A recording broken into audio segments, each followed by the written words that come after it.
18 जूनला मुंबईला सभा झाली, बैठक झाली आणि बैठकीमध्ये देवेंद्रजीनं ब वर्ग दर्जा देण्याचं कबूल केलं. निधी पण ते देणार आहेत.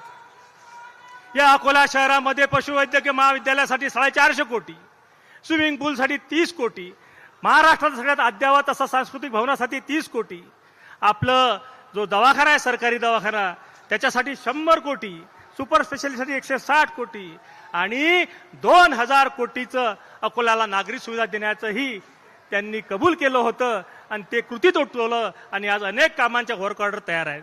माझ्या भावांनो बहिणींनो, आज देवेंद्र भाऊंना मागण्याची सभा नाही. आज देवेंद्र भाऊंनी जे आपल्यावर प्रेम केलं त्या प्रेमाचं उतराई कसं व्हायचं हा आपल्यासाठी प्रश्न आहे.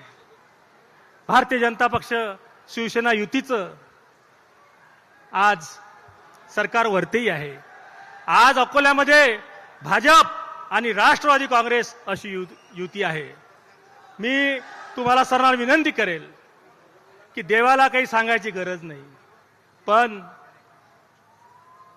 देवाला आल्यानंतर आपल्या शहरात राजेश्वर नगरीत काही ते घेऊन गेले पाहिजे.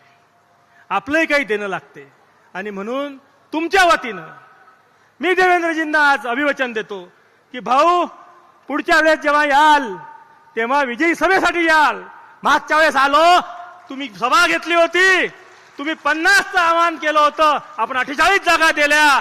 आज आम्ही या तमाम अकोलेकरांच्या वतीनं तुम्हाला आश्वासन देतो, तुम्हाला वचन देतो की पुढच्या विजयी सभेत येताना 60+ नगरसेवक घेऊन येऊ आणि मगच तुम्हाला आम्ही समोर जाऊ हे अभिवचन देतो. तुम्ही आजपर्यंत जे प्रेम, विशेष प्रेम आमच्यावर केलं त्याचे आभारही मानतो. माझ्यावर तर खूप जास्त प्रेम केलं. माझ्यामध्ये फार काही लायकी नसताना तू खूप लायक आहे, तू खूप लायक असं करून करून तुम्ही नेता केलं, या अकोला शहराचं पालकत्व स्वीकारलं.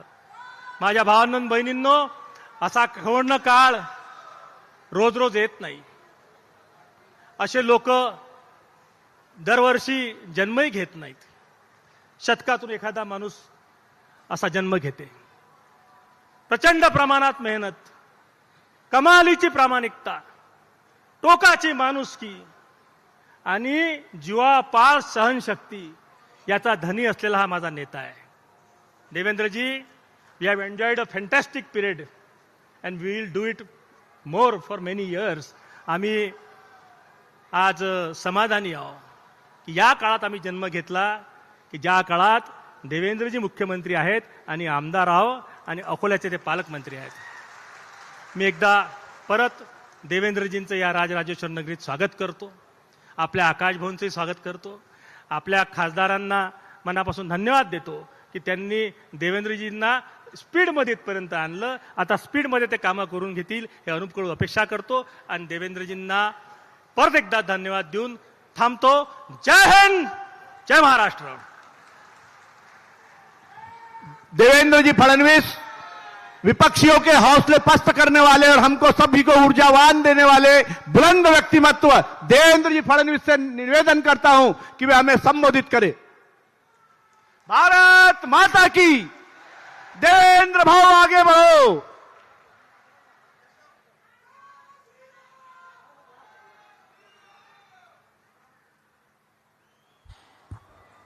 भारत माता की. भारत माता की. छत्रपती शिवाजी महाराज की. धर्मवीर छत्रपती संभाजी महाराज की. जय भवानी, जय भवानी, जय जय जय जय जय भवानी, जय जय जय जय जय शिवाजी. हिंदवी स्वराज्याचे सरसंस्थापक छत्रपती शिवरायांना मानाचा मुजरा करतो. भारतीय राज्यघटनेचे शिल्पकार भारतरत्न डॉक्टर बाबासाहेब आंबेडकर यांना मानवंदना अर्पित करतो. राजराजेश्वरीच्या या नगरीमध्ये त्यांच्या चरणी नतमस्तक होत मंचावरील सर्व मान्यवर पदाधिकारी आणि समोर या बाजूला मोठ्या संख्येने उपस्थित असलेल्या माझ्या सर्व लाडक्या बहिणी आणि तितक्याच लाडक्या भावांनो,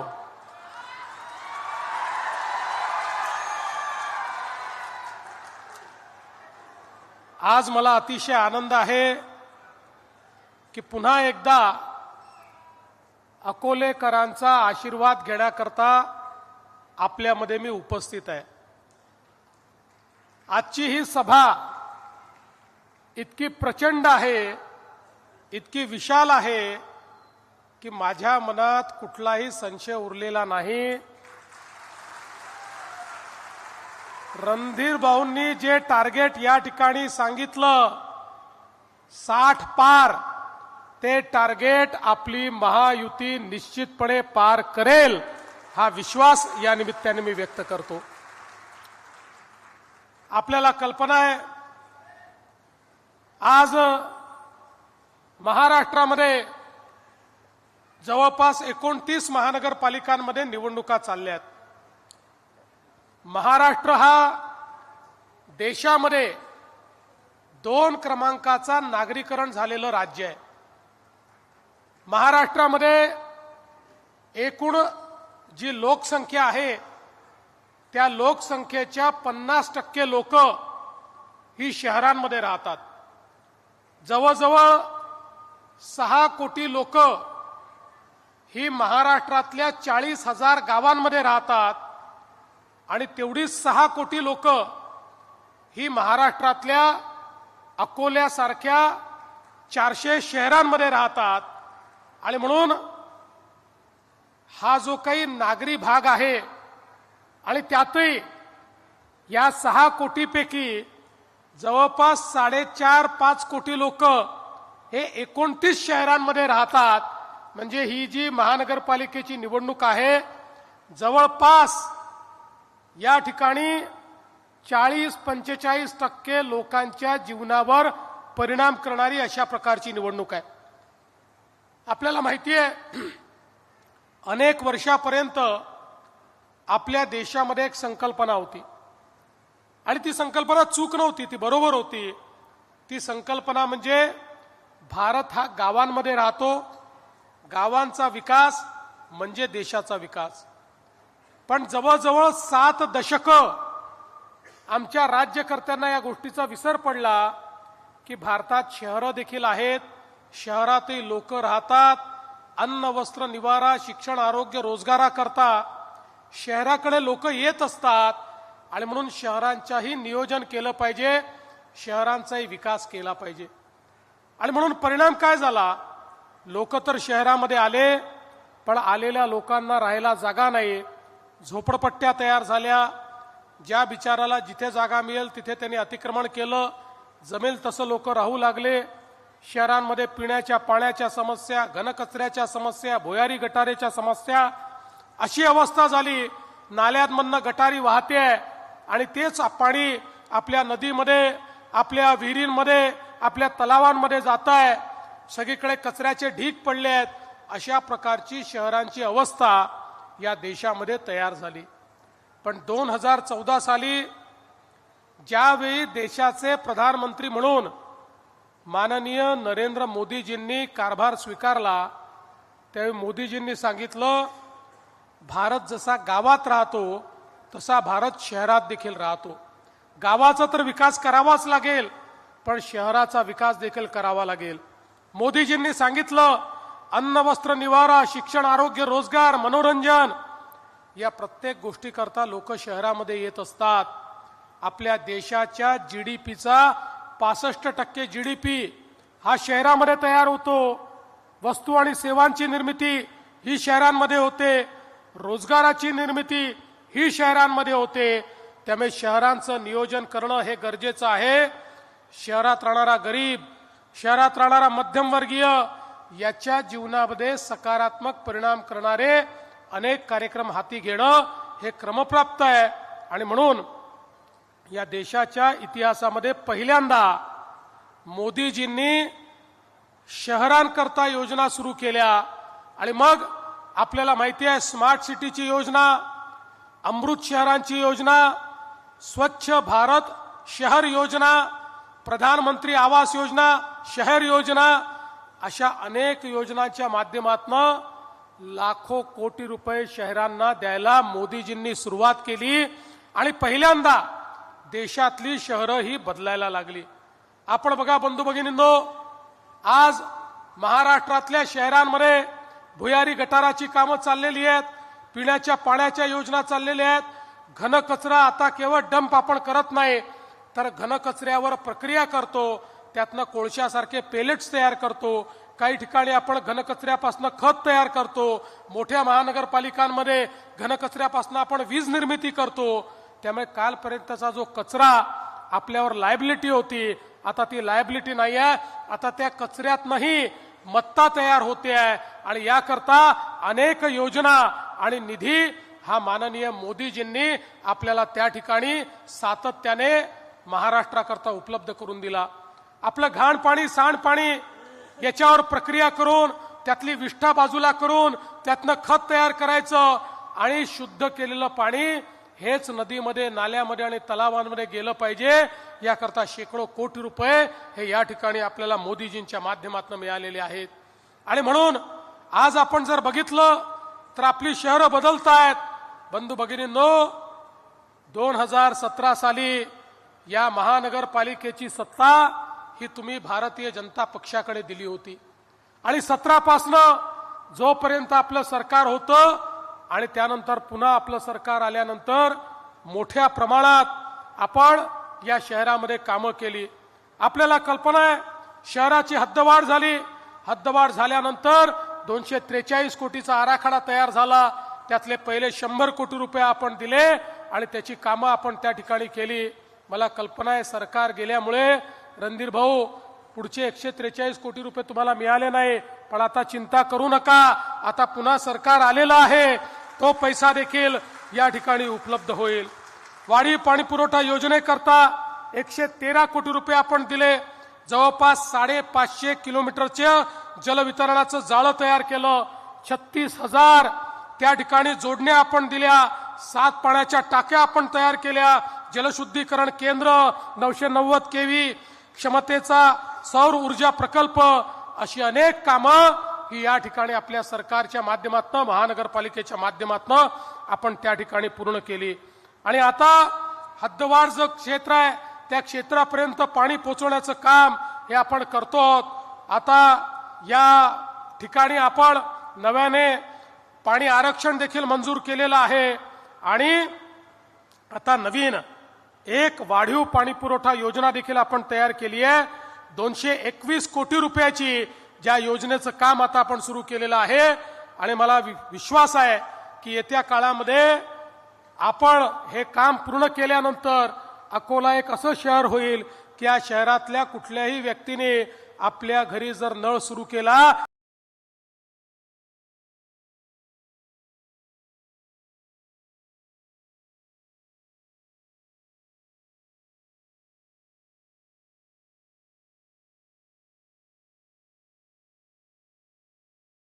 शहरं ही बदलायला लागली. आपण बघा बंधू भगिनींनो, आज महाराष्ट्रातल्या शहरांमध्ये भुयारी गटाराची कामं चाललेली आहेत, पिण्याच्या पाण्याच्या योजना चाललेल्या आहेत. घनकचरा आता केवळ डंप आपण करत नाही, तर घनकचऱ्यावर प्रक्रिया करतो, त्यातनं कोळशासारखे पेलेट्स तयार करतो. काही ठिकाणी आपण घनकचऱ्यापासून खत तयार करतो. मोठ्या महानगरपालिकांमध्ये घनकचऱ्यापासून आपण वीज निर्मिती करतो. त्यामुळे कालपर्यंतचा जो कचरा आपल्यावर लायबिलिटी होती, आता ती लायबिलिटी नाही आहे. आता त्या कचऱ्यातनंही मत्ता तयार होते आहे आणि याकरता अनेक योजना आणि निधी हा माननीय मोदीजींनी आपल्याला त्या ठिकाणी सातत्याने महाराष्ट्राकरता उपलब्ध करून दिला.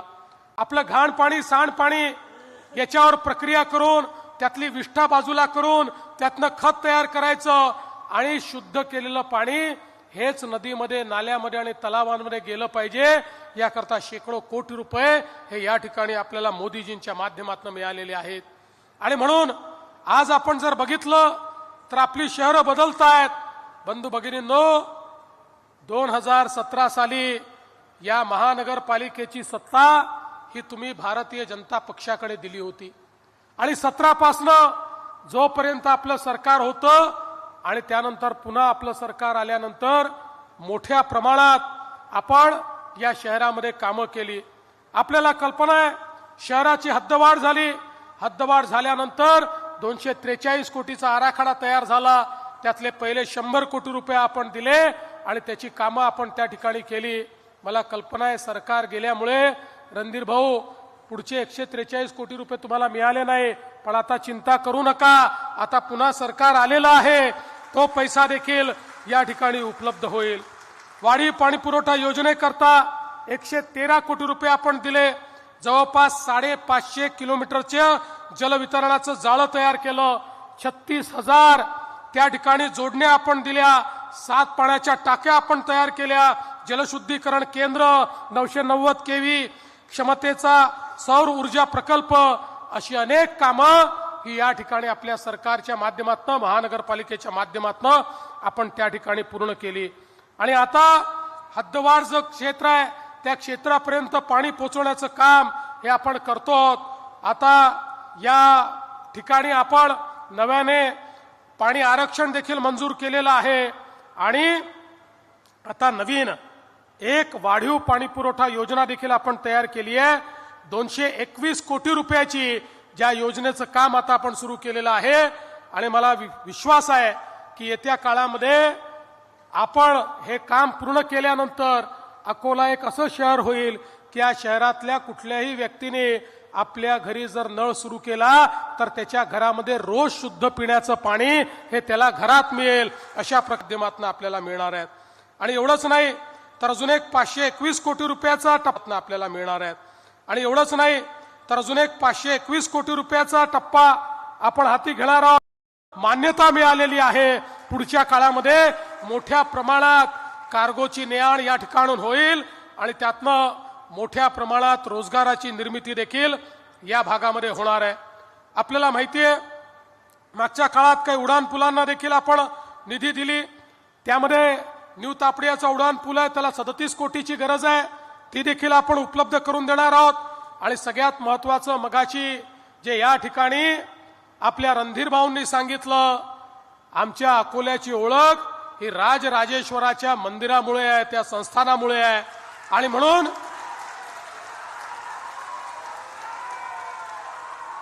या ठिकाणी आपल्याला आश्वासन दिल्यानंतर थेट मुंबईला गेलो, अपेक्स कमिटीची बैठक घेतली, 50 कोटीच्या आराखड्याला आपण मान्यता दिली. आणि आता काळजी करण्याचं कारण नाही आहे. पुढच्या काळामध्ये सगळा निधी उपलब्ध करून देऊन एक अतिशय सुंदर अशा प्रकारचं हे राजराजेश्वर जे आमचं संस्थान आहे त्याचा संपूर्ण आराखडा आम्ही पूर्ण करू आणि त्या माध्यमातून अतिशय चांगलं काम या ठिकाणी होईल.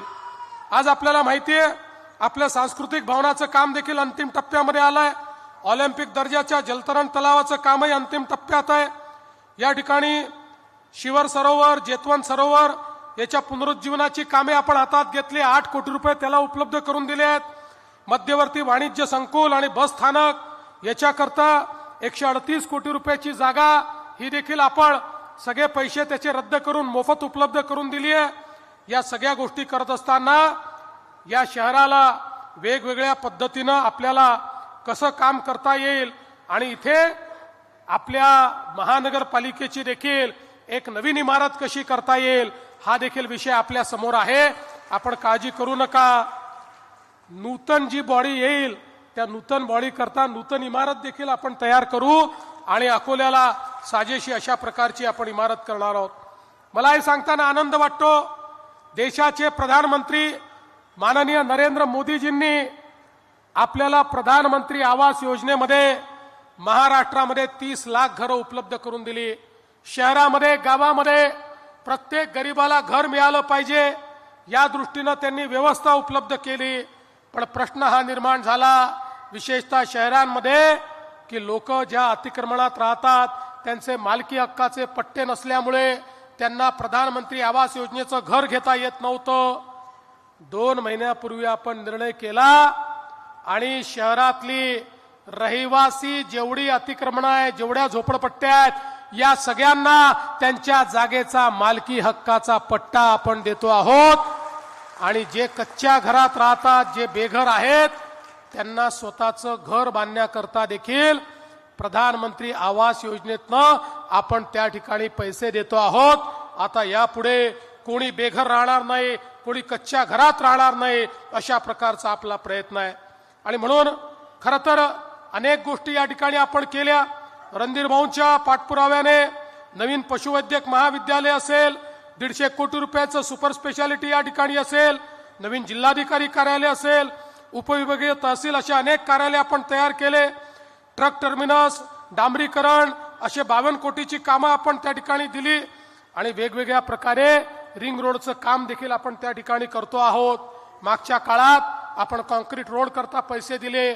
आपण काळजी करू नका, पुढच्या 5 वर्षामध्ये तुमचे जेवढे डीपी रोड आहेत ते सगळे डीपी रोड कॉन्क्रीटचे करण्याकरता या ठिकाणी राज्य सरकारच्या माध्यमातून आपण पैसे देऊ. मला सांगताना आनंद वाटतो, आज आमच्या लाडक्या बहिणी या ठिकाणी आहेत. आपल्याला कल्पना आहे की ज्यावेळी आपल्या महायुतीला 232 जागा मिळाल्या, त्यावेळी काही लोक म्हणायला लागले की आता यांना एवढ्या जागा मिळाल्या की आता यांना कोणाची आवश्यकता नाही, आता हे पहिलं काम करतील, लाडकी बहीण योजना बंद करतील. पण आता 1 वर्षापेक्षा जास्त काळ झाला, लाडकी बहीण योजना सुरूच आहे. आणि लाडक्या बहिणींनो, जोपर्यंत तुमचा देवाभाऊ मुख्यमंत्री आहे, लाडकी बहीण योजना सुरूच राहील, ती बंद होणार नाही. पण आमच्या लाडक्या बहिणींना आता केवळ लाडकी बहीण ठेवायचं नाही आहे. या ठिकाणी खऱ्या अर्थानं महानगरपालिकेमध्ये आपली सत्ता येणार आहे. आता आपल्या मोदीजींनी सांगितलंय, आपल्या बहिणींना आपल्याला लखपती दीदी बनवायचं आहे. महाराष्ट्रामध्ये आम्ही 50 लाख लखपती दीदी बनवून टाकल्या. आता अजून 50 लाख पुढच्या 2-3 महिन्यात तयार होणार आहेत. 1 कोटी माझ्या बहिणी या लखपती दीदी होत आहेत. पण माझी अपेक्षा आहे, या अकोल्याच्या महानगरपालिकेच्या माध्यमातून माझ्या अकोल्यातल्या लाडक्या बहिणी या लखपती दीदी झाल्या पाहिजेत, हा आमचा प्रयत्न आहे. आणि म्हणून आमच्या बचत गटाच्या काम करणाऱ्या ज्या बहिणी आहेत, त्यांच्याकरता विशेष बाब म्हणून अकोल्याला उमेद मॉल आपण दिलेला आहे. ज्या मॉलमध्ये केवळ उमेदचे जे बचत गट आहेत किंवा इतर जे बचत गट आहेत, त्यांचे जे काही त्या ठिकाणी उत्पादन आहेत, त्या उत्पादनाचा हा मॉल असणार आहे. या मॉलमध्ये त्यांना जागा मिळणार आहे, त्यांच्या गटाला मोठ्या प्रमाणात त्यातनं उत्पन्न मिळणार आहे. आणि माझ्या लाडक्या बहिणी आपल्या पायावर उभं राहून त्या ठिकाणी सक्षम होणार आहेत. आणि म्हणून बंधू भगिनींनो, मी तुम्हाला एवढीच विनंती करण्याकरता आलो आहे. मी या ठिकाणी कोणावर टीका करण्याकरता आलो नाही, मी कोणाला दूषण देण्याकरता आलो नाही. मी हे सांगण्याकरता आलो आहे, सकारात्मक काम करून दाखवलेलं आहे, पुढच्या कामाचं विजन आहे, पाठीशी मोदीजींसारखं नेतृत्व आहे, निधीची कमतरता नाही. अशा या सगळ्या परिस्थितीमध्ये ही महानगरपालिका पुन्हा एकदा आपल्याच लोकांच्या हातामध्ये आली पाहिजे. अन्यथा आपण किती निधी दिला, आपण किती गोष्टी सांगितल्या, किती विजन तयार केलं, आणि या ठिकाणी ज्यांना केवळ आपली घरं भरायची आहेत अशी मंडळी निवडून आली, तर आमचं विजन आणि मोदीजींचा निधी हा तुमच्यापर्यंत आम्ही पोहोचवू शकणार नाही. आपल्याला कल्पना आहे, भारतीय जनता पार्टी राष्ट्रवादीची युती आहे. या ठिकाणी 14 ठिकाणी राष्ट्रवादी आहेत, 4 ठिकाणी आपले समर्थित आहेत. बाकी सगळ्या जागांवर भारतीय जनता पार्टी लढते आहे. आपलं कमळ आणि घड्याळ अशा या 2 निशाणी आहेत. माझी विनंती आहे, 15 तारखेला आत गेल्यानंतर इकडचा तिकडचा विचार करायचा नाही. ज्या बटनांवर कमळ किंवा घड्याळ दिसते ती बटन दाबायची आणि बाहेर यायचं. मी तुम्हाला एवढंच आश्वस्त करतो, 15 तारखेला कमळाची आणि घड्याळाची काळजी तुम्ही घ्या, 16 तारखेपासून तुमची काळजी आमच्यावर सोडा. 16 तारखेपासून या अकोल्याला या महाराष्ट्रातलं एक आधुनिक शहर बनवल्याशिवाय आम्ही थांबणार नाही, हा विश्वास तुम्हाला देतो आणि माझं बोलणं संपवतो. धन्यवाद. जय हिंद, जय महाराष्ट्र. भारत माता की जय. देवेंद्र जी फडणवीस ने जो बोला वो करके दिखाया. अजित जयंतरावजी मसने आभार प्रदर्शन करतील. आजच्या कार्यक्रमाला उपस्थित महाराष्ट्राचे लोकप्रिय मुख्यमंत्री देवेंद्रजी फडणवीस, अकोल्याचे पालकमंत्री आकाशजी फुंडकर, तसेच आपले नेते रणदीपभाऊ सावरकर, अनुपभाऊ धोत्रे, वसंतभाऊ खंडेलवाल, अमोलजी विटकरी, प्रकाशभाऊ भारसाकळे, हरिजी पिंपळे, विजयभाऊ अग्रवाल, संतोषजी शिवरकर व सर्वच मान्यवर उपस्थित राहिले. त्या राजराजेश्वरीच्या या नगरीमध्ये त्यांच्या चरणी नतमस्तक होत आज या अकोला महानगरपालिकेच्या निवडणुकीच्या निमित्ताने आपल्या सभेमध्ये उपस्थित असलेले आपले पालकमंत्री आणि राज्याचे कामगार मंत्री आकाशभाऊ फुंडकरजी, आपले लोकप्रिय आमदार आणि ज्यांनी आपल्या कार्यातून, आपल्या कर्तृत्वातून या अकोल्यामध्ये प्रचंड असा विकास करून दाखवला, ते रणधीरभाऊ सावरकर, आपले युवा अत्यंत लोकप्रिय, अत्यंत सालस अशा प्रकारचे खासदार अनुपभाऊ धोत्रे, ज्येष्ठ आमदार प्रकाशभाऊ भारसाकळे, हरीशजी पिंपळे, वसंतजी खंडेलवाल, आपले राष्ट्रवादीचे आमदार अमोलजी मिटकरी, डॉक्टर रणजित पाटील, डॉक्टर दशरथ भांडे, जयंतराव मसने, विजयभाऊ अग्रवाल, विजयभाऊ देशमुख, संतोषभाऊ शिवरकर, अर्चनाताई मसने, किशोरभाऊ मांगटे पाटील, बळीरामभाऊ सिरस्कार, आमच्या गोवर्धनजींचं नाव जे पुढे चालवत आहेत असे कृष्णा गोवर्धनजी शर्मा, वसंतभाऊ बाचुका, अमित कावरे, मोहम्मदजी, त्याचप्रमाणे बळीराम हर्षल साबळे, मायाताई धुळे, सुलभाताई दुतोंडे, वैशालीताई पालीवाल, मंचावरील सर्व मान्यवर पदाधिकारी आणि समोर या बाजूला मोठ्या संख्येने उपस्थित असलेल्या माझ्या सर्व लाडक्या बहिणी आणि तितक्याच लाडक्या भावांनो,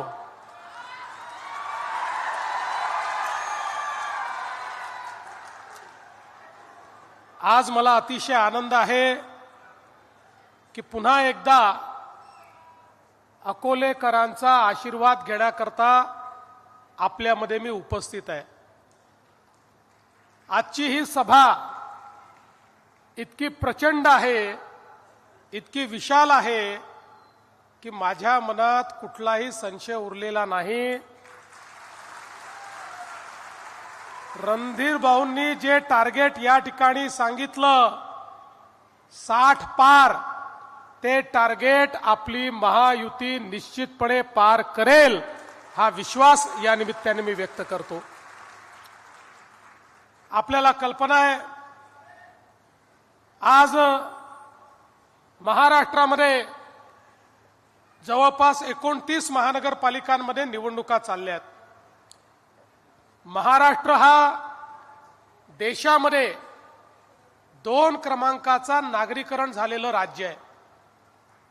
महाराष्ट्रामध्ये एकूण जी लोकसंख्या आहे त्या लोकसंख्येच्या 50% लोक ही शहरांमध्ये राहतात. जवळजवळ 6 कोटी लोक ही महाराष्ट्रातल्या 40,000 गावांमध्ये राहतात आणि तेवढीच 6 कोटी लोक ही महाराष्ट्रातल्या अकोल्यासारख्या 400 शहरांमध्ये राहतात. आणि म्हणून हा जो काही नागरी भाग आहे आणि त्यातही या 6 कोटीपैकी जवळपास 4.5-5 कोटी लोक हे 29 शहरांमध्ये राहतात. म्हणजे ही जी महानगरपालिकेची निवडणूक आहे, जवळपास या ठिकाणी 40-45% लोकांच्या जीवनावर परिणाम करणारी अशा प्रकारची निवडणूक आहे. आपल्याला माहिती आहे, अनेक वर्षापर्यंत आपल्या देशामध्ये एक संकल्पना होती आणि ती संकल्पना चूक नव्हती, ती बरोबर होती. ती संकल्पना म्हणजे भारत हा गावांमध्ये राहतो, गावांचा विकास म्हणजे देशाचा विकास. पण जवळजवळ 7 दशकं आमच्या राज्यकर्त्यांना या गोष्टीचा विसर पडला की भारतात शहरं देखील आहेत, शहरातील लोक राहतात, अन्न वस्त्र निवारा शिक्षण आरोग्य रोजगाराकरता शहराकडे लोक येत असतात आणि म्हणून शहरांच्याही नियोजन केलं पाहिजे, शहरांचाही विकास केला पाहिजे. आणि म्हणून परिणाम काय झाला, लोक तर शहरामध्ये आले पण आलेल्या लोकांना राहायला जागा नाही, झोपडपट्ट्या तयार झाल्या. ज्या बिचाराला जिथे जागा मिळेल तिथे त्यांनी अतिक्रमण केलं, जमेल तसं लोक राहू लागले. शहरांमध्ये पिण्याच्या पाण्याच्या समस्या, घनकचऱ्याच्या समस्या, भुयारी गटारेच्या समस्या, अशी अवस्था झाली. नाल्यांमधनं गटारी वाहते आणि तेच पाणी आपल्या नदीमध्ये, आपल्या विहिरींमध्ये, आपल्या तलावांमध्ये जात आहे. सगळीकडे कचऱ्याचे ढीग पडले आहेत. अशा प्रकारची शहरांची अवस्था या देशामध्ये तयार झाली. पण 2014 साली ज्यावेळी देशाचे प्रधानमंत्री म्हणून माननीय नरेंद्र मोदीजींनी कारभार स्वीकारला, त्यावेळी मोदीजींनी सांगितलं, भारत जसा गावात राहतो तसा भारत शहरात देखील राहतो. गावाचा तर विकास करावाच लागेल पण शहराचा विकास देखील करावा लागेल. मोदीजींनी सांगितलं, अन्न वस्त्र निवारा शिक्षण आरोग्य रोजगार मनोरंजन या प्रत्येक गोष्टीकरता लोक शहरामध्ये येत असतात. आपल्या देशाच्या जीडीपीचा 65% जीडीपी हा शहरामध्ये तयार होतो. वस्तू आणि सेवांची निर्मिती ही शहरांमध्ये होते, रोजगाराची निर्मिती ही शहरांमध्ये होते. त्यामुळे शहरांचं नियोजन करणं हे गरजेचं आहे. शहरात राहणारा गरीब, शहरात राहणारा मध्यमवर्गीय याच्या जीवनामध्ये सकारात्मक परिणाम करणारे अनेक कार्यक्रम हाती घेणं हे क्रमप्राप्त आहे. आणि म्हणून या देशाच्या इतिहासामध्ये पहिल्यांदा मोदीजींनी शहरांकरता योजना सुरू केल्या. आणि मग आपल्याला माहिती आहे, स्मार्ट सिटीची योजना, अमृत शहरांची योजना, स्वच्छ भारत शहर योजना, प्रधानमंत्री आवास योजना, शहर योजना, अशा अनेक योजनांच्या माध्यमातून लाखो कोटी रुपये शहरांना द्यायला मोदीजींनी सुरुवात केली. आणि पहिल्यांदा देशातली शहरं ही बदलायला लागली. आपण बघा बंधू भगिनींनो, आज महाराष्ट्रातल्या शहरांमध्ये भुयारी गटाराची कामं चाललेली आहेत, पिण्याच्या पाण्याच्या योजना चाललेल्या आहेत. घनकचरा आता केवळ डंप आपण करत नाही तर घनकचऱ्यावर प्रक्रिया करतो, त्यातनं कोळशासारखे पेलेट्स तयार करतो. काही ठिकाणी आपण घनकचऱ्यापासून खत तयार करतो. मोठ्या महानगरपालिकांमध्ये घनकचऱ्यापासून आपण वीज निर्मिती करतो. त्यामुळे कालपर्यंतचा जो कचरा आपल्यावर लायबिलिटी होती, आता ती लायबिलिटी नाही आहे. आता त्या कचऱ्यातनंही मत्ता तयार होते आहे. आणि याकरता अनेक योजना आणि निधी हा माननीय मोदीजींनी आपल्याला त्या ठिकाणी सातत्याने महाराष्ट्राकरता उपलब्ध करून दिला. आपलं घाण पाणी, सांडपाणी याच्यावर प्रक्रिया करून त्यातली विष्ठा बाजूला करून त्यातनं खत तयार करायचं आणि शुद्ध केलेलं पाणी हेच नदीमध्ये, नाल्यामध्ये आणि तलावांमध्ये गेलं पाहिजे. याकरता शेकडो कोटी रुपये हे या ठिकाणी आपल्याला मोदीजींच्या माध्यमातून मिळालेले आहेत. आणि म्हणून आज आपण जर बघितलं तर आपली शहरं बदलतायत. बंधू भगिनींनो, 2017 साली या महानगरपालिकेची सत्ता ही तुम्ही भारतीय जनता पक्षाकडे दिली होती. आणि 17 पासनं जोपर्यंत आपलं सरकार होतं आणि त्यानंतर पुन्हा आपलं सरकार आल्यानंतर मोठ्या प्रमाणात आपण या शहरामध्ये कामं केली. आपल्याला कल्पना आहे, शहराची हद्दवाढ झाली. हद्दवाढ झाल्यानंतर 243 कोटीचा आराखडा तयार झाला. त्यातले पहिले 100 कोटी रुपये आपण दिले आणि त्याची कामं आपण त्या ठिकाणी केली. मला कल्पना आहे सरकार गेल्यामुळे रणधीर भाऊ पुढचे 143 कोटी रुपये तुम्हाला मिळाले नाही, पण आता चिंता करू नका, आता पुन्हा सरकार आलेलं आहे, तो पैसा देखील या ठिकाणी उपलब्ध होईल. वाढीव पाणी पुरवठा योजनेकरता 113 कोटी रुपये आपण दिले. जवळपास 550 किलोमीटरच्या जलवितरणाचं जाळं तयार केलं. 36,000 त्या ठिकाणी जोडण्या आपण दिल्या. 7 पाण्याच्या टाक्या आपण तयार केल्या. जलशुद्धीकरण केंद्र, 990 केव्ही क्षमतेचा सौर ऊर्जा प्रकल्प, अशी अनेक कामं ही या ठिकाणी आपल्या सरकारच्या माध्यमातून, महानगरपालिकेच्या माध्यमातून आपण त्या ठिकाणी पूर्ण केली. आणि आता हद्दवाढ जो क्षेत्र आहे त्या क्षेत्रापर्यंत पाणी पोहोचवण्याचं काम हे आपण करतो. आता या ठिकाणी आपण नव्याने पाणी आरक्षण देखील मंजूर केलेलं आहे. आणि आता नवीन एक वाढीव पाणी पुरवठा योजना देखील आपण तयार केली आहे. 221 कोटी रुपयाची ज्या योजनेचं काम आता आपण सुरू केलेलं आहे. आणि मला विश्वास आहे की येत्या काळामध्ये आपण हे काम पूर्ण केल्यानंतर अकोला एक असं शहर होईल की या शहरातल्या कुठल्याही व्यक्तीने आपल्या घरी जर नळ सुरू केला तर त्याच्या घरामध्ये रोज शुद्ध पिण्याचं पाणी हे त्याला घरात मिळेल, अशा माध्यमातून आपल्याला मिळणार आहेत. आणि एवढंच नाही तर अजून एक 521 कोटी रुपयाचा टप्पा आपल्याला मिळणार आहेत. आणि एवढंच नाही तर अजून एक 521 कोटी रुपयाचा टप्पा आपण हाती घेणार आहोत, ज्यात अजून 450 किलोमीटरची पाईपलाईन ही टाकण्यात येणार आहे. भूमिगत गटारीच्या संदर्भात मलनिस्सारणाकरता 87 कोटी रुपयाचा एक टप्पा आपण करतो, ज्या माध्यमातून मोठ्या प्रमाणात मागे आपण एसटीपी केलेले आहेत. आता 38 नाले जे आहेत त्या नाल्यातही शुद्ध पाणीच गेलं पाहिजे, त्यातलंही पाणी हे घाण पाणी जाऊ नये, अशा पद्धतीनं या ठिकाणी जलशुद्धीकरणाचे प्रकल्प अकोल्यामध्ये हाती घेण्याचं काम हे आपल्या सरकारच्या माध्यमातून होत आहे. मलनिस्सारणाचा दुसरा टप्पा जवळपास 629 कोटीचा आहे, त्यालाही या ठिकाणी चालना देण्याचं काम हे राज्य सरकारच्या माध्यमातून आपण करतो. घनकचऱ्याच्या व्यवस्थापनाकरता जवळपास 45 कोटी रुपयाची योजना आपण हातामध्ये घेतली आहे. सीसीटीव्हीचा प्रकल्प आपण हातामध्ये घेतलाय. अकोल्याचं विमानतळ जे आहे तेही आता आपण मोठं करणार आहोत.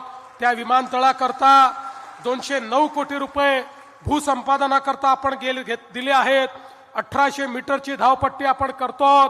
पुढच्या काळामध्ये 2800 मीटरची धावपट्टी तिथे कशी करता येईल हा देखील आपला प्रयत्न असणार आहे. एवढंच नाही तर या ठिकाणी स्काय नेक्स्ट एरोस्पेस यांच्यासोबतही एक करार आपण केलेला आहे. आणि पुढच्या टप्प्यामध्ये अकोल्यामध्ये एअर ट्रेनिंग सेंटर देखील आपल्या या विमानतळावर आपण करणार आहोत. पायलटचं ट्रेनिंग देखील आपल्या अकोल्याच्या विमानतळावर मिळेल, अशा पद्धतीची व्यवस्था आपण करतो.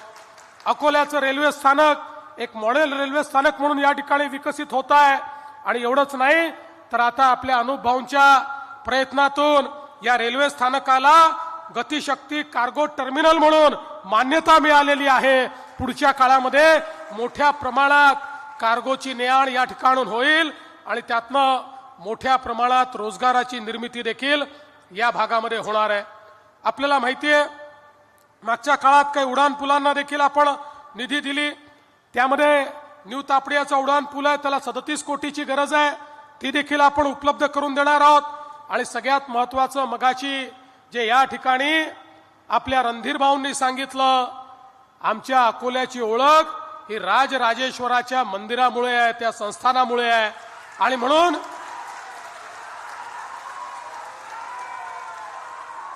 या ठिकाणी आपल्याला आश्वासन दिल्यानंतर थेट मुंबईला गेलो, अपेक्स कमिटीची बैठक घेतली, 50 कोटीच्या आराखड्याला आपण मान्यता दिली. आणि आता काळजी करण्याचं कारण नाही आहे. पुढच्या काळामध्ये सगळा निधी उपलब्ध करून देऊन एक अतिशय सुंदर अशा प्रकारचं हे राजराजेश्वर जे आमचं संस्थान आहे त्याचा संपूर्ण आराखडा आम्ही पूर्ण करू आणि त्या माध्यमातून अतिशय चांगलं काम या ठिकाणी होईल. आज आपल्याला माहिती आहे आपल्या सांस्कृतिक भवनाचं काम देखील अंतिम टप्प्यामध्ये आलंय. ऑलिम्पिक दर्जाच्या जलतरण तलावाचं कामही अंतिम टप्प्यात आहे. या ठिकाणी शिवर सरोवर, जेतवन सरोवर याच्या पुनरुज्जीवनाची कामे आपण हातात घेतली. 8 कोटी रुपये त्याला उपलब्ध करून दिले आहेत. मध्यवर्ती वाणिज्य संकुल आणि बस स्थानक याच्याकरता 138 कोटी रुपयाची जागा ही देखील आपण सगळे पैसे त्याचे रद्द करून मोफत उपलब्ध करून दिली आहे. या सगळ्या गोष्टी करत असताना या शहराला वेगवेगळ्या पद्धतीनं आपल्याला कसं काम करता येईल आणि इथे आपल्या महानगरपालिकेची देखील एक नवीन इमारत कशी करता येईल हा देखील विषय आपल्या समोर आहे. आपण काळजी करू नका. नूतन जी बॉडी येईल त्या नूतन बॉडी करता नूतन इमारत देखील आपण तयार करू आणि देशाचे प्रधानमंत्री माननीय नरेंद्र मोदीजींनी आपल्याला प्रधानमंत्री आवास योजनेमध्ये महाराष्ट्रामध्ये 30 लाख घरं उपलब्ध करून दिली. शहरामध्ये गावामध्ये प्रत्येक गरीबाला घर मिळालं पाहिजे या दृष्टीनं त्यांनी व्यवस्था उपलब्ध केली. पण प्रश्न हा निर्माण झाला विशेषतः शहरांमध्ये की लोक ज्या अतिक्रमणात राहतात त्यांचे मालकी हक्काचे पट्टे नसल्यामुळे त्यांना प्रधानमंत्री आवास योजनेचं घर घेता येत नव्हतं. 2 महिन्यापूर्वी आपण निर्णय केला आणि शहरातली रहिवासी जेवढी अतिक्रमणं आहे जेवढ्या झोपडपट्ट्या आहेत या सगळ्यांना त्यांच्या जागेचा मालकी हक्काचा पट्टा आपण देतो आहोत. आणि जे कच्च्या घरात राहतात जे बेघर आहेत त्यांना स्वतःचं घर बांधण्याकरता देखील प्रधानमंत्री आवास योजनेतनं आपण त्या ठिकाणी पैसे देतो आहोत. आता यापुढे कोणी बेघर राहणार नाही, कोणी कच्च्या घरात राहणार नाही अशा प्रकारचा आपला प्रयत्न आहे. आणि म्हणून खरं तर अनेक गोष्टी या ठिकाणी आपण केल्या. रणधीर भाऊंच्या पाठपुराव्याने नवीन पशुवैद्यक महाविद्यालय असेल, 150 कोटी रुपयाचं सुपर स्पेशालिटी या ठिकाणी असेल, नवीन जिल्हाधिकारी कार्यालय असेल, उपविभागीय तहसील असे अनेक कार्यालय आपण तयार केले. ट्रक टर्मिनस, डांबरीकरण असे 52 कोटीची कामं आपण त्या ठिकाणी दिली आणि वेगवेगळ्या प्रकारे रिंग रोडचं काम देखील आपण त्या ठिकाणी करतो आहोत. मागच्या काळात आपण कॉन्क्रीट रोड करता पैसे दिले. आपण काळजी करू नका, पुढच्या 5 वर्षामध्ये तुमचे जेवढे डीपी रोड आहेत ते सगळे डीपी रोड कॉन्क्रीटचे करण्याकरता या ठिकाणी राज्य सरकारच्या माध्यमातून आपण पैसे देऊ. मला सांगताना आनंद वाटतो आज आमच्या लाडक्या बहिणी या ठिकाणी आहेत. आपल्याला कल्पना आहे की ज्यावेळी आपल्या महायुतीला 232 जागा मिळाल्या त्यावेळी काही लोक म्हणायला लागले की आता यांना एवढ्या जागा मिळाल्या की आता यांना कोणाची आवश्यकता नाही, आता हे पहिलं काम करतील लाडकी बहीण योजना बंद करतील. पण आता 1 वर्षापेक्षा जास्त काळ झाला लाडकी बहीण योजना सुरूच आहे. आणि लाडक्या बहिणींनो, जोपर्यंत तुमचा देवाभाऊ मुख्यमंत्री आहे लाडकी बहीण योजना सुरूच राहील, ती बंद होणार नाही. पण आमच्या लाडक्या बहिणींना आता केवळ लाडकी बहीण ठेवायचं नाही आहे. या ठिकाणी खऱ्या अर्थानं महानगरपालिकेमध्ये आपली सत्ता येणार आहे. आता आपल्या मोदीजींनी सांगितलंय आपल्या बहिणींना आपल्याला लखपती दीदी बनवायचं आहे. महाराष्ट्रामध्ये आम्ही 50 लाख लखपती दीदी बनवून टाकल्या. आता अजून 50 लाख पुढच्या 2-3 महिन्यात तयार होणार आहेत. 1 कोटी माझ्या बहिणी या लखपती दीदी होत आहेत. पण माझी अपेक्षा आहे या अकोल्याच्या महानगरपालिकेच्या माध्यमातून माझ्या अकोल्यातल्या लाडक्या बहिणी या लखपती दीदी झाल्या पाहिजेत, हा आमचा प्रयत्न आहे. आणि म्हणून आमच्या बचत गटाच्या काम करणाऱ्या ज्या बहिणी आहेत त्यांच्याकरता विशेष बाब म्हणून अकोल्याला उमेद मॉल आपण दिलेला आहे. ज्या मॉलमध्ये केवळ उमेदचे जे बचत गट आहेत किंवा इतर जे बचत गट आहेत त्यांचे जे काही त्या ठिकाणी उत्पादन आहेत त्या उत्पादनाचा हा मॉल असणार आहे. या मॉलमध्ये त्यांना जागा मिळणार आहे, त्यांच्या गटाला मोठ्या प्रमाणात त्यातनं उत्पन्न मिळणार आहे. आणि माझ्या लाडक्या बहिणी आपल्या पायावर उभं राहून त्या ठिकाणी सक्षम होणार आहेत. आणि म्हणून बंधू भगिनींनो, मी तुम्हाला एवढीच विनंती करण्याकरता आलो आहे. मी या ठिकाणी कोणावर टीका करण्याकरता आलो नाही, मी कोणाला दूषण देण्याकरता आलो नाही. मी हे सांगण्याकरता आलो आहे सकारात्मक काम करून दाखवलेलं आहे. पुढच्या कामाचं विजन आहे. पाठीशी मोदीजींसारखं नेतृत्व आहे. निधीची कमतरता नाही. अशा या सगळ्या परिस्थितीमध्ये ही महानगरपालिका पुन्हा एकदा आपल्याच लोकांच्या हातामध्ये आली पाहिजे. अन्यथा आपण किती निधी दिला, आपण किती गोष्टी सांगितल्या, किती विजन तयार केलं आणि या ठिकाणी ज्यांना केवळ आपली घरं भरायची आहेत अशी मंडळी निवडून आली तर आमचं विजन आणि मोदीजींचा निधी हा तुमच्यापर्यंत आम्ही पोहोचवू शकणार नाही. आपल्याला कल्पना आहे भारतीय जनता पार्टी राष्ट्रवादीची युती आहे. या ठिकाणी 14 ठिकाणी राष्ट्रवादी आहेत, 4 ठिकाणी आपले समर्थित आहेत, बाकी सगळ्या जागांवर भारतीय जनता पार्टी लढते आहे. आपलं कमळ आणि घड्याळ अशा या 2 निशाणी आहेत. माझी विनंती आहे 15 तारखेला आत गेल्यानंतर इकडचा तिकडचा विचार करायचा नाही. ज्या बटनांवर कमळ किंवा घड्याळ दिसते ती बटन दाबायची आणि बाहेर यायचं. मी तुम्हाला एवढंच आश्वस्त करतो 15 तारखेला कमळाची आणि घड्याळाची काळजी तुम्ही घ्या. 16 तारखेपासून तुमची काळजी आमच्यावर सोडा. 16 तारखेपासून या अकोल्याला या महाराष्ट्रातलं एक आधुनिक शहर बनवल्याशिवाय आम्ही थांबणार नाही हा विश्वास तुम्हाला देतो आणि माझं बोलणं संपवतो. धन्यवाद. जय हिंद, जय महाराष्ट्र. भारत माता की जय. समाधानी आहो. हर्षल साबळे, मायाताई धुळे, सुलभाताई दुतोंडे, वैशालीताई पालीवाल, मंचावरील सर्व मान्यवर पदाधिकारी आणि समोर या बाजूला मोठ्या संख्येने उपस्थित असलेल्या माझ्या सर्व लाडक्या बहिणी आणि तितक्याच लाडक्या भावांनो,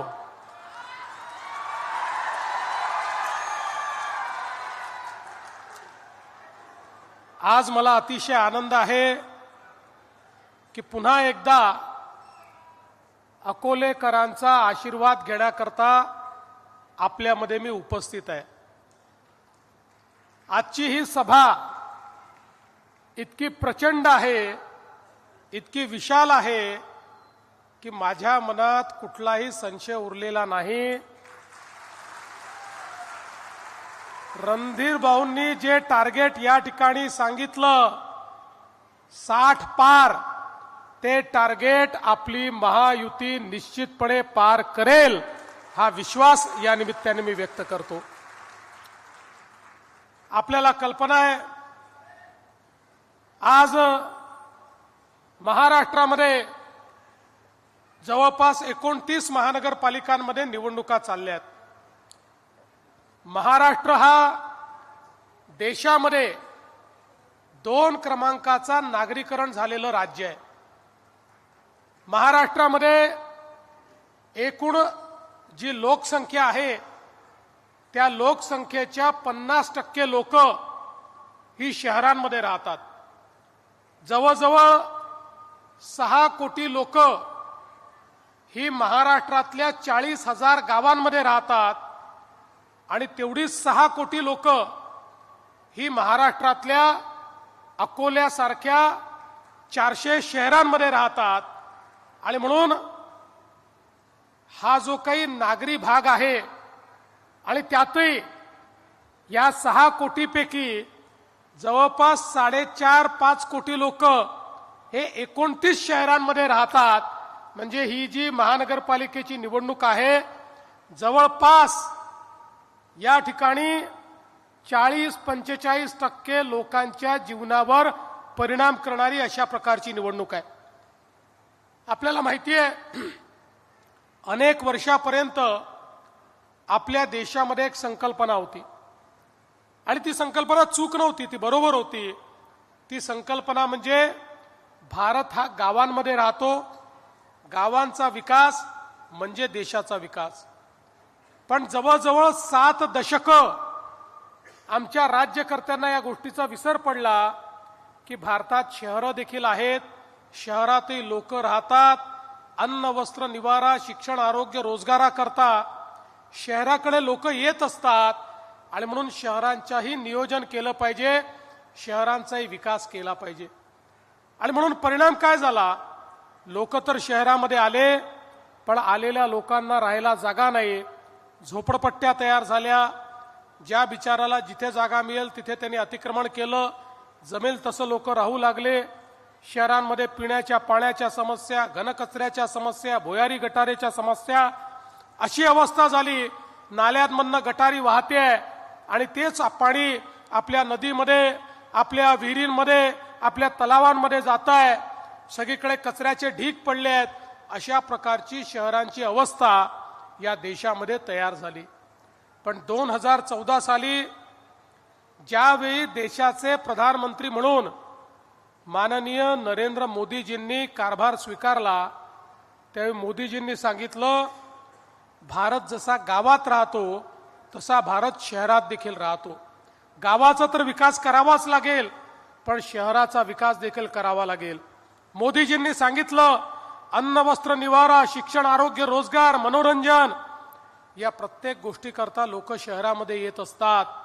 आपल्या देशाच्या GDPचा 65% GDP हा शहरामध्ये तयार होतो.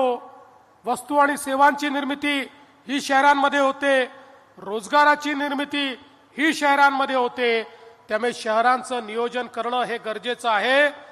शहरात राहणारा गरीब, शहरात राहणारा मध्यमवर्गीय याच्या जीवनामध्ये सकारात्मक परिणाम करणारे अनेक कार्यक्रम हाती घेणं हे क्रमप्राप्त आहे. आणि म्हणून या देशाच्या इतिहासामध्ये पहिल्यांदा मोदीजींनी शहरांकरता योजना सुरू केल्या. आणि मग आपल्याला माहिती आहे, स्मार्ट सिटीची योजना, अमृत शहरांची योजना, स्वच्छ भारत शहर योजना, प्रधानमंत्री आवास योजना, शहर योजना, अशा अनेक योजनांच्या माध्यमातून लाखो कोटी रुपये शहरांना द्यायला मोदीजींनी सुरुवात केली. आणि पहिल्यांदा देशातली शहरं ही बदलायला लागली. आपण बघा बंधू भगिनींनो, आज महाराष्ट्रातल्या शहरांमध्ये भुयारी गटाराची कामं चाललेली आहेत, पिण्याच्या पाण्याच्या योजना चाललेल्या आहेत. घनकचरा आता केवळ डंप आपण करत नाही, तर घनकचऱ्यावर प्रक्रिया करतो, त्यातनं कोळशासारखे पेलेट्स तयार करतो. काही ठिकाणी आपण घनकचऱ्यापासून खत तयार करतो. मोठ्या महानगरपालिकांमध्ये घनकचऱ्यापासून आपण वीज निर्मिती करतो. त्यामुळे कालपर्यंतचा जो कचरा आपल्यावर लायबिलिटी होती, आता ती लायबिलिटी नाही आहे. आता त्या कचऱ्यातनंही मत्ता तयार होते आहे. आणि याकरता अनेक योजना आणि निधी हा माननीय मोदीजींनी आपल्याला त्या ठिकाणी सातत्याने महाराष्ट्राकरता उपलब्ध करून दिला. आपलं घाण पाणी, सांडपाणी याच्यावर प्रक्रिया करून, त्यातली विष्ठा बाजूला करून, त्यातनं खत तयार करायचं आणि शुद्ध केलेलं पाणी हेच नदीमध्ये, नाल्यामध्ये आणि तलावांमध्ये गेलं पाहिजे. याकरता शेकडो कोटी रुपये हे या ठिकाणी आपल्याला मोदीजींच्या माध्यमातून मिळालेले आहेत. आणि म्हणून आज आपण जर बघितलं तर आपली शहरं बदलत आहेत. बंधू भगिनींनो, 2017 साली या महानगरपालिकेची सत्ता ही तुम्ही भारतीय जनता पक्षाकडे दिली होती. आणि 17 पासनं जोपर्यंत आपलं सरकार होतं आणि त्यानंतर पुन्हा आपलं सरकार आल्यानंतर मोठ्या प्रमाणात आपण या शहरामध्ये कामं केली. आपल्याला कल्पना आहे, शहराची हद्दवाढ झाली. हद्दवाढ झाल्यानंतर 243 कोटीचा आराखडा तयार झाला. त्यातले पहिले 100 कोटी रुपये आपण दिले आणि त्याची कामं आपण त्या ठिकाणी केली. मला कल्पना आहे, सरकार गेल्यामुळे रणधीर भाऊ पुढचे 143 कोटी रुपये तुम्हाला मिळाले नाही, पण आता चिंता करू नका. आता पुन्हा सरकार आलेलं आहे, तो पैसा देखील या ठिकाणी उपलब्ध होईल. वाढीव पाणी पुरवठा योजनेकरता 113 कोटी रुपये आपण दिले. जवळपास 550 किलोमीटरचे जलवितरणाचं जाळं तयार केलं. 36,000 त्या ठिकाणी जोडण्या आपण दिल्या. 7 पाण्याच्या टाक्या आपण तयार केल्या. जलशुद्धीकरण केंद्र, 990 केव्ही क्षमतेचा सौर ऊर्जा प्रकल्प, अशी अनेक कामं ही या ठिकाणी आपल्या सरकारच्या माध्यमातून, महानगरपालिकेच्या माध्यमातून आपण त्या ठिकाणी पूर्ण केली. आणि आता हद्दवाढ जो क्षेत्र आहे त्या क्षेत्रापर्यंत पाणी पोहोचवण्याचं काम हे आपण करतो आहोत. आता या ठिकाणी आपण नव्याने पाणी आरक्षण देखील मंजूर केलेलं आहे. आणि आता नवीन एक वाढीव पाणी पुरवठा योजना देखील आपण तयार केली आहे. 221 कोटी रुपयाची ज्या योजनेचं काम आता आपण सुरू केलेलं आहे. आणि मला विश्वास आहे की येत्या काळामध्ये आपण हे काम पूर्ण केल्यानंतर अकोला एक असं शहर होईल की या शहरातल्या कुठल्याही व्यक्तीने आपल्या घरी जर नळ सुरू केला तर त्याच्या घरामध्ये रोज शुद्ध पिण्याचं पाणी हे त्याला घरात मिळेल, अशा माध्यमातून आपल्याला मिळणार आहेत. आणि एवढंच नाही तर अजून एक 521 कोटी रुपयाचा टप्पा आपल्याला मिळणार आहेत. आणि एवढंच नाही तर अजून एक 521 कोटी रुपयाचा टप्पा आपण हाती घेणार आहोत, ज्यात अजून 450 किलोमीटरची पाईपलाईन ही टाकण्यात येणार आहे. भूमिगत गटारीच्या संदर्भात मलनिस्सारणाकरता 87 कोटी रुपयाचा एक टप्पा आपण करतो, ज्या माध्यमातून मोठ्या प्रमाणात मागे आपण एसटीपी केलेले आहेत. आता 38 नाले जे आहेत त्या नाल्यातही शुद्ध पाणीच गेलं पाहिजे, त्यातलंही पाणी हे घाण पाणी जाऊ नये, अशा पद्धतीनं या ठिकाणी जलशुद्धीकरणाचे प्रकल्प अकोल्यामध्ये हाती घेण्याचं काम हे आपल्या सरकारच्या माध्यमातून होत आहे. मलनिस्सारणाचा दुसरा टप्पा जवळपास 629 कोटीचा आहे, त्यालाही या ठिकाणी चालना देण्याचं काम हे राज्य सरकारच्या माध्यमातून आपण करतो. घनकचऱ्याच्या व्यवस्थापनाकरता जवळपास 45 कोटी रुपयाची योजना आपण हातामध्ये घेतली आहे. सीसीटीव्हीचा प्रकल्प आपण हातामध्ये घेतलाय. अकोल्याचं विमानतळ जे आहे तेही आता आपण मोठं करणार आहोत. त्या विमानतळाकरता 209 कोटी रुपये भूसंपादनाकरता आपण दिले आहेत. 1800 मीटरची धावपट्टी आपण करतो. पुढच्या काळामध्ये 2800 मीटरची धावपट्टी तिथे कशी करता येईल हा देखील आपला प्रयत्न असणार आहे. एवढंच नाही तर या ठिकाणी स्काय नेक्स्ट एरोस्पेस यांच्यासोबतही एक करार आपण केलेला आहे. आणि पुढच्या टप्प्यामध्ये अकोल्यामध्ये एअर ट्रेनिंग सेंटर देखील आपल्या या विमानतळावर आपण करणार आहोत. पायलटचं ट्रेनिंग देखील आपल्या अकोल्याच्या विमानतळावर मिळेल, अशा पद्धतीची व्यवस्था आपण करतो. अकोल्याचं रेल्वे स्थानक एक मॉडेल रेल्वे स्थानक म्हणून या ठिकाणी विकसित होत आहे. आणि एवढंच नाही तर आता आपल्या अनुभवांच्या प्रयत्नातून या रेल्वे स्थानकाला गतिशक्ती कार्गो टर्मिनल म्हणून मान्यता मिळालेली आहे. पुढच्या काळामध्ये मोठ्या प्रमाणात कार्गोची ने-आण या ठिकाणून होईल आणि त्यातनं मोठ्या प्रमाणात रोजगाराची निर्मिती देखील या भागामध्ये होणार आहे. आपल्याला माहिती आहे मागच्या काळात काही उड्डाण पुलांना देखील आपण निधी दिली. त्यामध्ये न्यू तापडियाचा उड्डाण पूल आहे, त्याला 37 कोटीची गरज आहे, ती देखील आपण उपलब्ध करून देणार आहोत. आणि सगळ्यात महत्वाचं मगाची जे या ठिकाणी आपल्या रणधीर भाऊंनी सांगितलं, आमच्या अकोल्याची ओळख ही राजराजेश्वराच्या मंदिरामुळे आहे, त्या संस्थानामुळे आहे. आणि म्हणून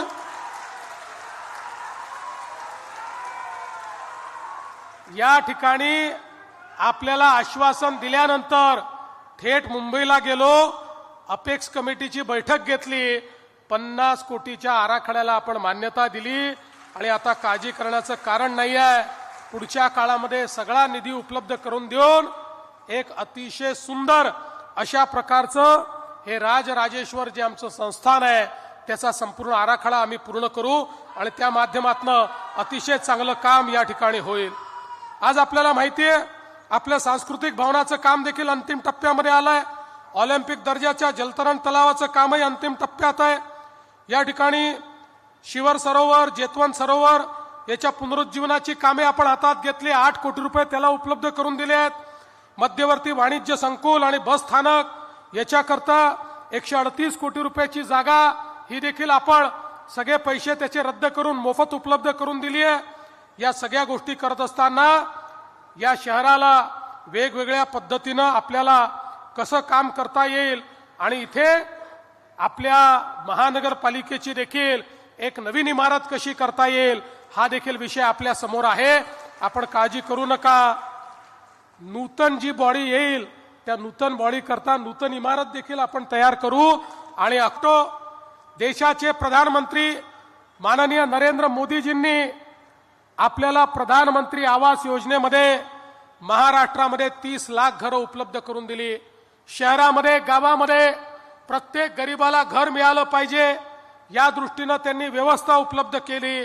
पण प्रश्न हा निर्माण झाला विशेषतः शहरांमध्ये की लोक ज्या अतिक्रमणात राहतात त्यांचे मालकी हक्काचे पट्टे नसल्यामुळे त्यांना प्रधानमंत्री आवास योजनेचं घर घेता येत नव्हतं.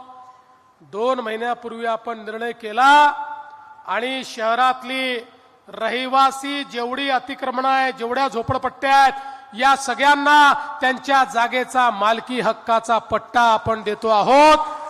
आणि जे कच्च्या घरात राहतात, जे बेघर आहेत, त्यांना स्वतःचं घर बांधण्याकरता देखील प्रधानमंत्री आवास योजनेतनं आपण त्या ठिकाणी पैसे देतो आहोत.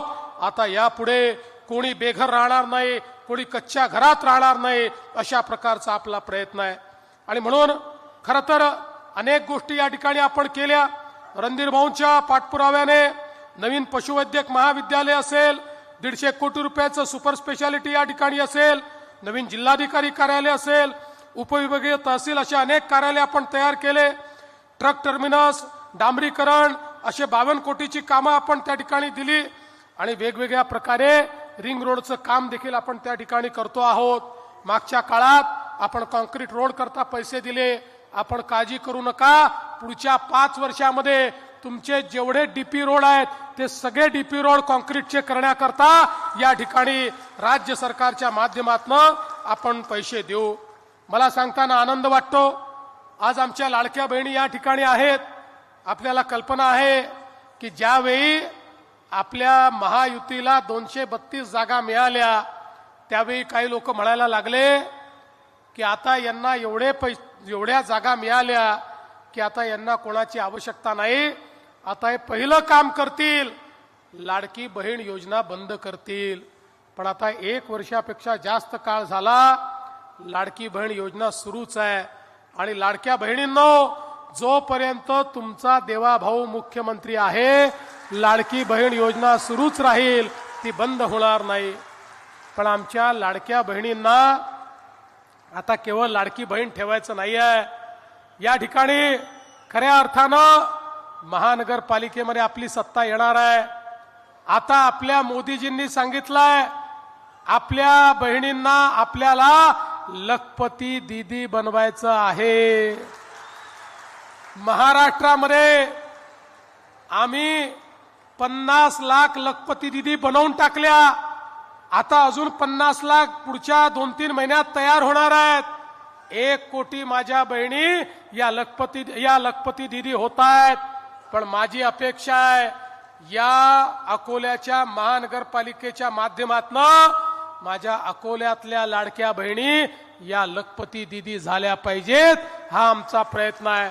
आणि म्हणून आमच्या बचत गटाच्या काम करणाऱ्या ज्या बहिणी आहेत, त्यांच्याकरता विशेष बाब म्हणून अकोल्याला उमेद मॉल आपण दिलेला आहे. ज्या मॉलमध्ये केवळ उमेदचे जे बचत गट आहेत किंवा इतर जे बचत गट आहेत, त्यांचे जे काही त्या ठिकाणी उत्पादन आहेत, त्या उत्पादनाचा हा मॉल असणार आहे. या मॉलमध्ये त्यांना जागा मिळणार आहे, त्यांच्या गटाला मोठ्या प्रमाणात त्यातनं उत्पन्न मिळणार आहे. आणि माझ्या लाडक्या बहिणी आपल्या पायावर उभं राहून त्या ठिकाणी सक्षम होणार आहेत. आणि म्हणून बंधू भगिनींनो, मी तुम्हाला एवढीच विनंती करण्याकरता आलो आहे.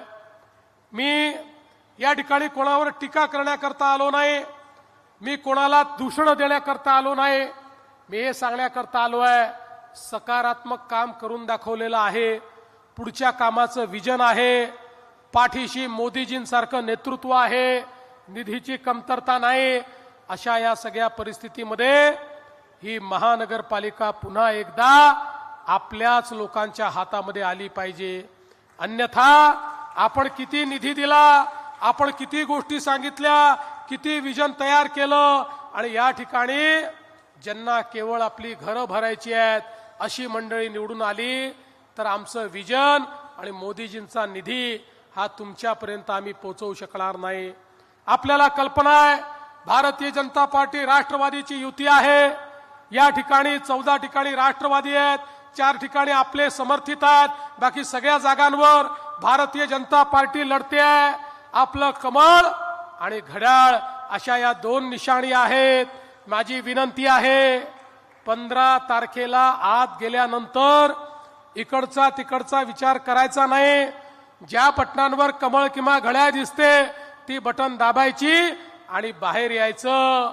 मी तुम्हाला एवढंच आश्वस्त करतो, 15 तारखेला कमळाची आणि घड्याळाची काळजी तुम्ही घ्या, 16 तारखेपासून तुमची काळजी आमच्यावर सोडा. 16 तारखेपासून या अकोल्याला या महाराष्ट्रातलं एक आधुनिक शहर बनवल्याशिवाय आम्ही थांबणार नाही, हा विश्वास तुम्हाला देतो आणि माझं बोलणं संपवतो. धन्यवाद. जय हिंद, जय महाराष्ट्र. भारत माता की जय. देवेंद्र जी फडणवीस ने जो बोला वो करके दिखाया. अजित जयंतराव जी मस्त आभार प्रदर्शन करतील.